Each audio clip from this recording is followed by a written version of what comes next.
kehormatan bagi kita kalau kita melayani Tuhan. Amin. Dan suatu kebanggaan kita boleh dipakai Tuhan menjadi alat dalam tangannya. Amin.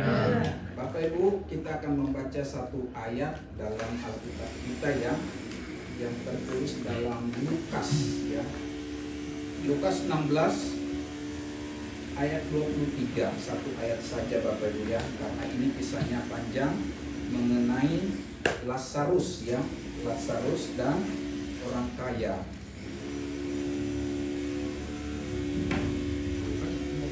Lukas 16 ayat 23. Sudah ketemu semua ya Bapak Ibu ya? Kita baca bersama-sama Lukas 16 ayat 23. Sudah ketemu? Oke, kita baca bersama 2-3 ya. Orang kaya itu juga mati, lalu dikubur, dan sementara ia menderita sengsara dalam maut, ia memandang ke atas, dan dari jauh dilihatnya Abraham dan Lazarus duduk di pangkuannya. Ya, Bapak Ibu Saudaraku, ayatnya pendek ya Bapak Ibu. Bapak Ibu Saudara, pernah nggak Bapak Ibu pernah berpikir karena ada banyak masalah, pergumulan yang hebat gitu ya, sehingga kita mengatakan udahlah, lebih baik saya mati daripada saya menghadapi masalah-masalah yang besar ini. Udahlah, lebih baik saya mati daripada menghadapi masalah dengan keluarga, masalah dengan anak, masalah dengan istri, dengan suami, masalah dalam pekerjaan, masalah dalam pelayanan. Udahlah, lebih baik saya mati aja lah gitu. Pernah nggak Bapak Ibu berpikir demikian?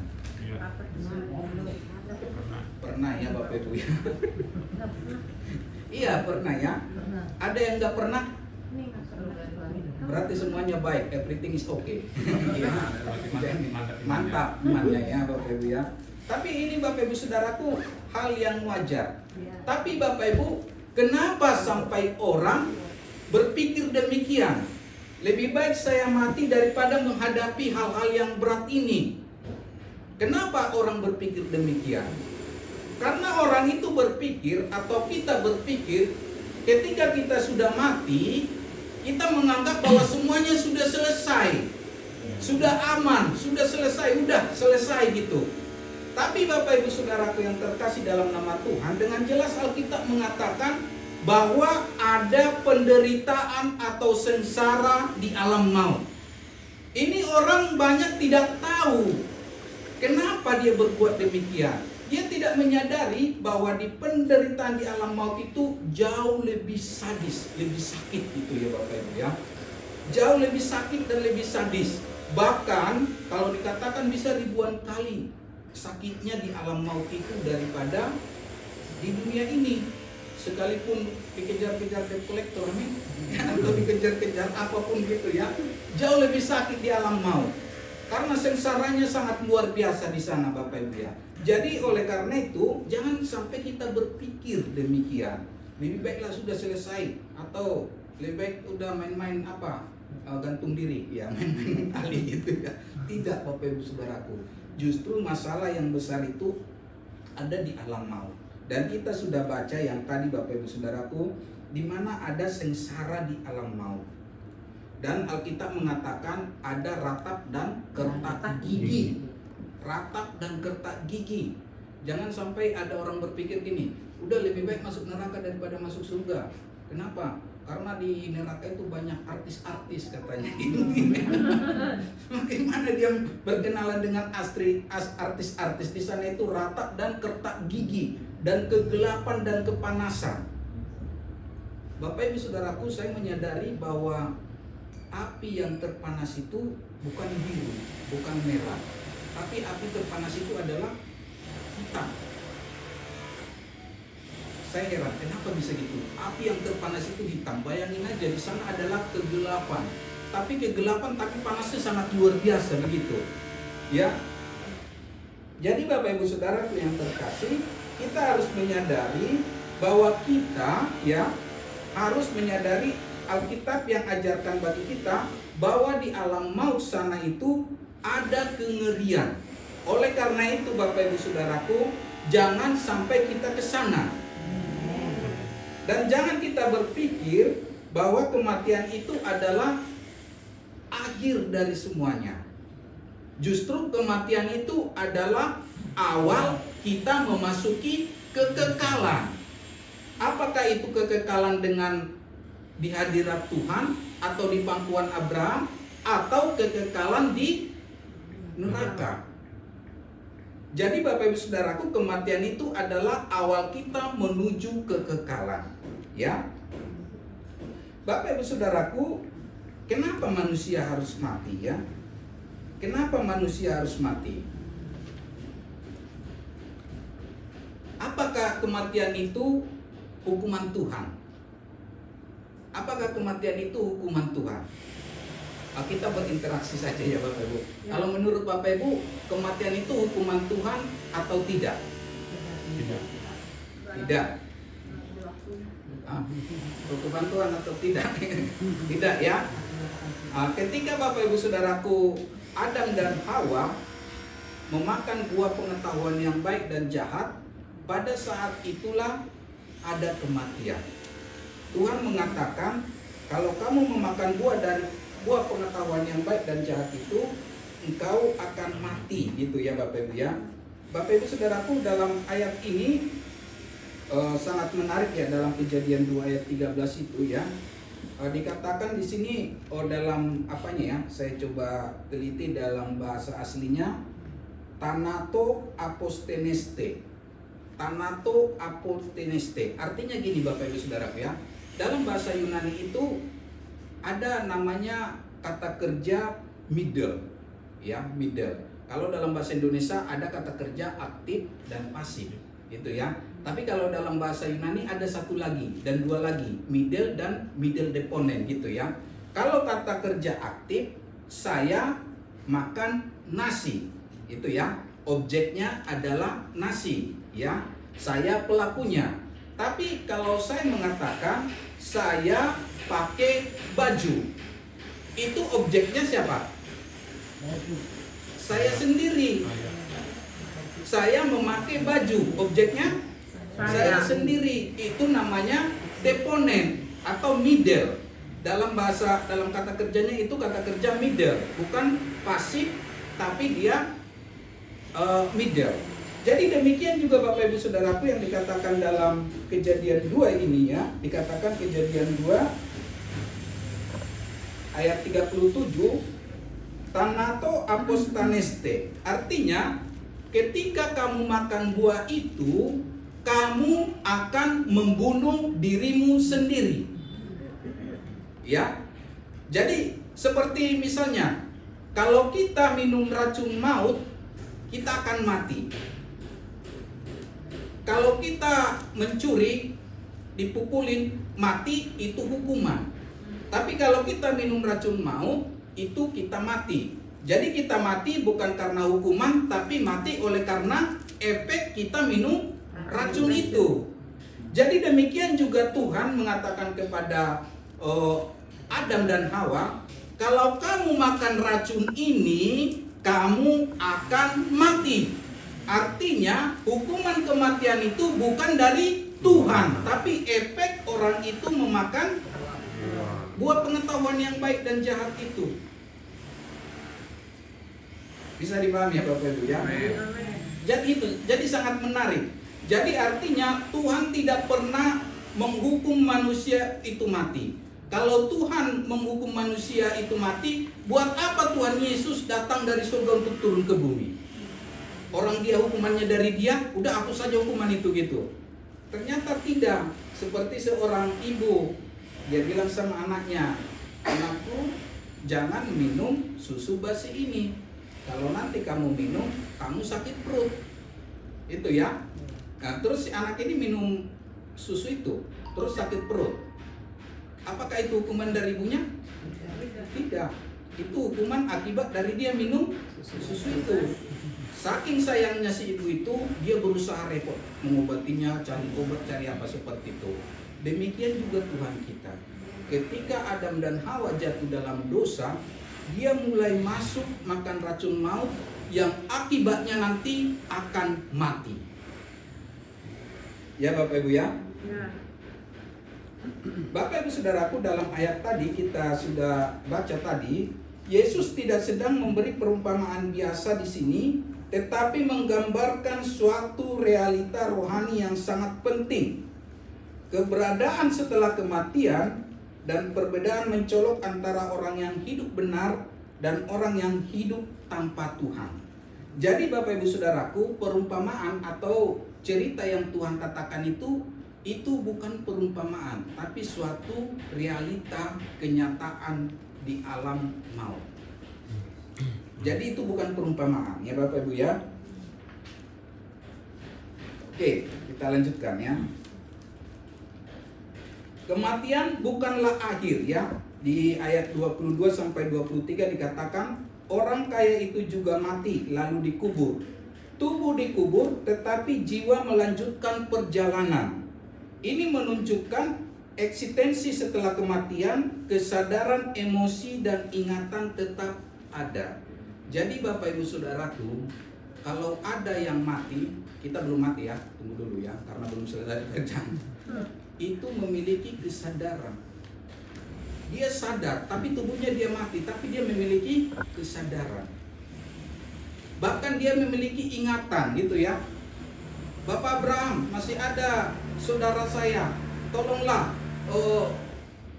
saya atau Bapak Lazarus menginjili mereka gitu, kata siapa ini orang kaya ini.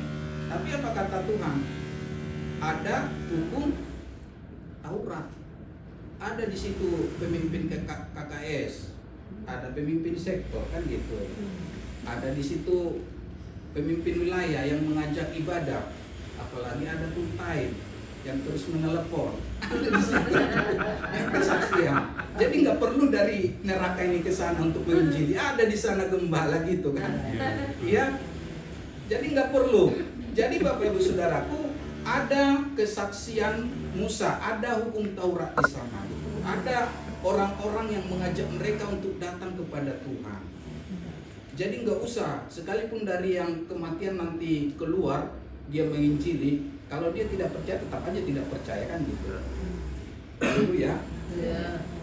Bapak Ibu Saudaraku, pernah nggak kita tidur ya? Tidur kita bermimpi ya. Dan ketika kita bermimpi itu, kita dalam mimpi itu suatu kenyataan atau suatu realita yang nyata dalam mimpi itu. Kita mimpi itu kan suatu kenyataan, entah mimpi apapun itu, tapi itu suatu kenyataan. Tapi ketika kita terbangun pagi-pagi, kita masuk kepada kenyataan yang lain. Jadi Bapak Ibu Saudaraku, ketika kita hidup di muka bumi ini kita seperti bermimpi. Kita bermimpi. Nanti kita bangunnya di kekekalan. Oleh karena itu, sepanjang kita di muka bumi ini, kita menjaga hidup kita. Jangan kita sibuk dengan hal-hal yang tidak membawa kekekalan. Haleluya. Ya.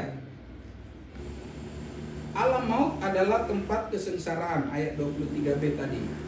Kata menderita sengsara dalam bahasa Yunani itu disebut basonois, ya, menunjukkan penderitaan yang nyata dan terus menerus.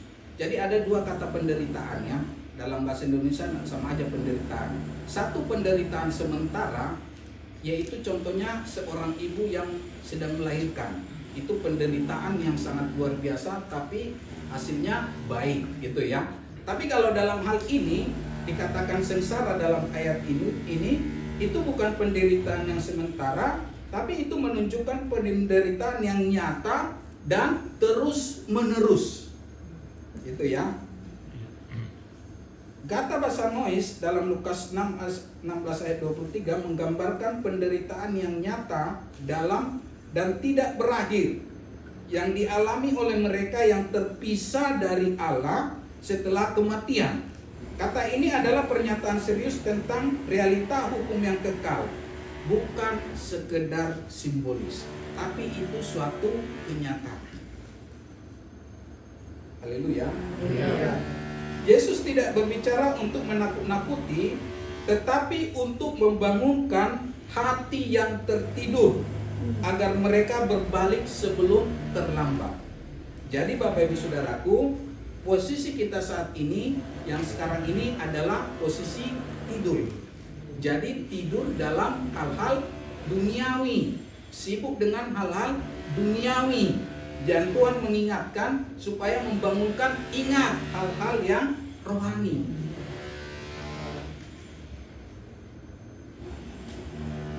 Ini bukan menggambar metaforis. Yesus berbicara tentang realita hukum kekal bagi yang tidak bertobat ya. Orang kaya itu sadar akan situasi dan merasakan penyesalan yang terlambat ya.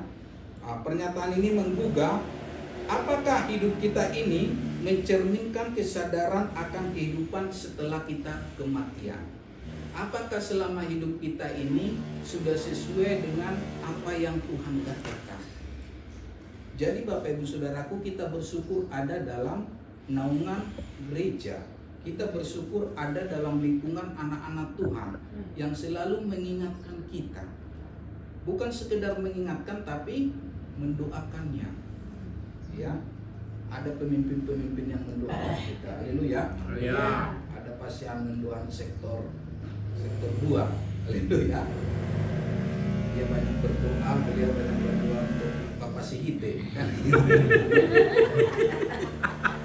Bapakku. Bapakku. Jadi kita bersyukur ada di lingkungan kita. Jangan sampai kita repot kali sih kok di apa banget di apa namanya diingat-ingatin terus, sudah macam anak kecil saya ini. Memang kita anak kecil. Amin. Kalau kamu tidak percaya dan seperti anak kecil ini, kamu tidak masuk. Iya, anak kecil. Jadi syarat untuk masuk dalam kerajaan surga itu seperti anak kecil yang suka belajar, suka diajari, terbuka akan pengajaran. Jangan sampai bilang, saya sudah tahu itu. Saya sudah tahu itu, dulu saya angkatan pertama di GKI, saya udah tahu gitu kan. Harus terbuka terus dalam Tuhan. Amin. Terbuka dalam pembelajaran firman Tuhan. Seperti kesaksian pasien tadi, Betres dia justru mendengarkan firman Tuhan dari berbagai orang gitu ya, dari penjuru dunia, sehingga banyak ilmu pengetahuan firman Tuhan. Iya, terus belajar dan belajar. Itulah yang Tuhan maksudkan itu adalah murid, ya. Iya, amin. Terus Bapak Ibu Saudara ya, ayat 23C ya, kesadaran yang menyiksa ya, yang dahulu diabaikan sekarang ditinggikan ya. Artinya Bapak Ibu Saudaraku, ketika Lazarus itu diabaikan ya, dia dihina oleh orang kaya itu, tapi ketika dia ada di dalam kekekalan itu justru terbalik. Justru Lazarus ini ada di pangkuan Bapak Abraham ya. Jadi artinya Bapak Ibu Saudaraku, dalam tradisi Yahudi, pangkuan Abraham itu adalah tempat pardes atau paradosis atau tempat yang aman. Jadi orang-orang Yahudi itu mereka percaya ketika mereka mati itu mereka ada di pangkuan Abraham atau di pelukan Abraham. Ya, di pelukan Abraham. Jadi itu menggambarkan suatu tempat yang indah. Dikatakan dalam Alkitab, ketika Daud mendapat perhentian dengan nenek moyangnya, kata perhentian di situ itu dalam terjemahan aslinya sebenarnya itu ketika Daud tidur, gitu ya.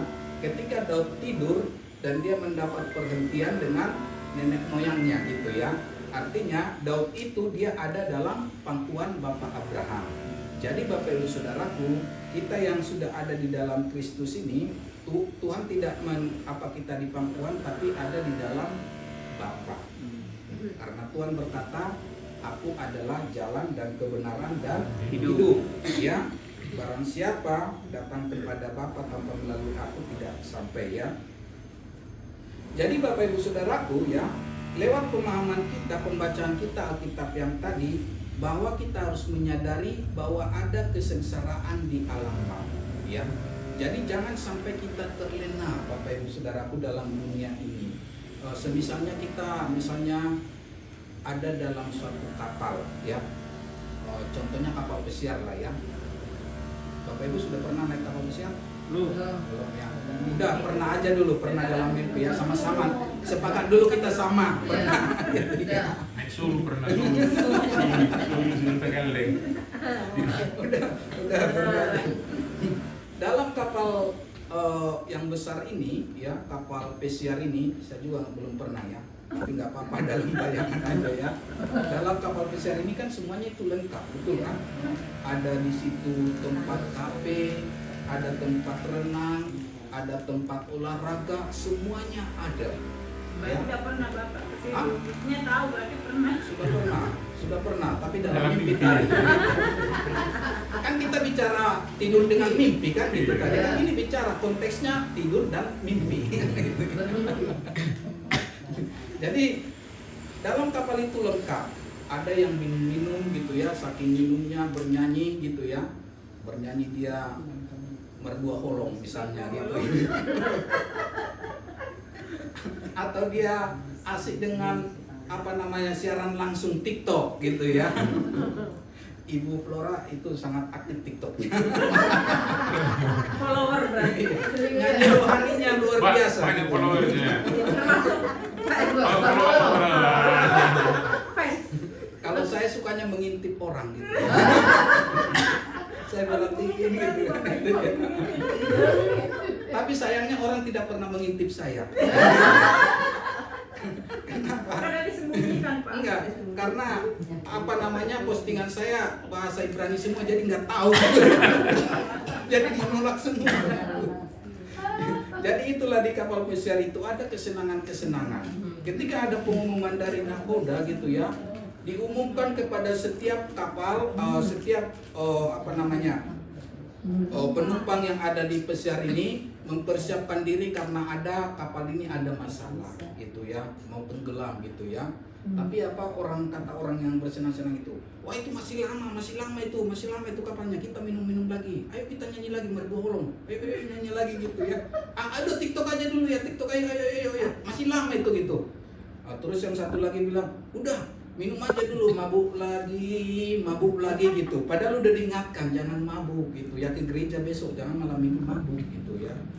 Tidurnya jangan lama-lama malam minggu karena besok ada ya, udah diingatin gitu ya.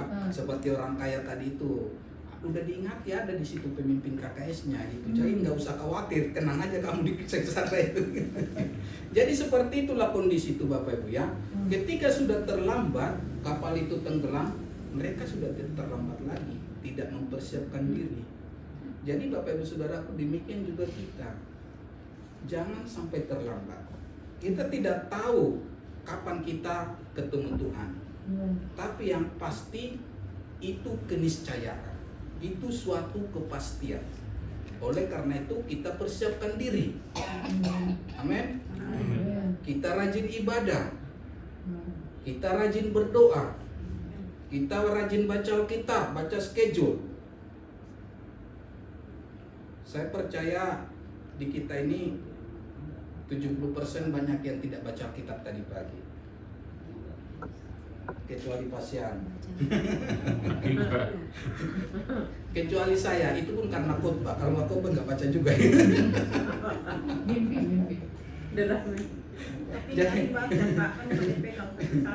Jadi Bapak Ibu Saudaraku, mari kita berjaga-jaga.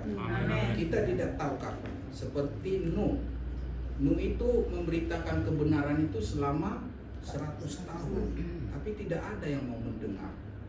Justru yang mendengar itu apa? Binatang yang mendengar. Makanya mereka masuk kan gitu ya. Coba kalau manusia mendengar, pasti mereka masuk. Justru yang mendengar, iya. Jangan sampai nanti kucing yang mendengar firman Tuhan mengabaikan. Haleluya Bapak Ibu ya. Jadi oleh karena itu kita persiapkan diri kita. Tetap setia dalam beribadah. Tetap berdoa. Bersukacita senantiasa. Amin.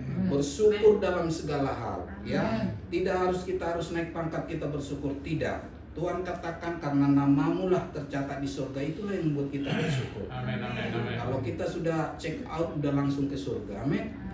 Tidak ke sengsara maut lagi, haleluya. Baik, demikian firman Tuhan, kita berdoa. Bapa surgawi, kami bersyukur Tuhan buat kebenaran-Mu yang mengingatkan, mengajari kami Tuhan, supaya kami tetap berjaga-jaga Tuhan, supaya kami tetap teguh berpegang pada kebenaran. Mari Bapa, berkati firman-Mu ini menjadi rema dalam kehidupan kami.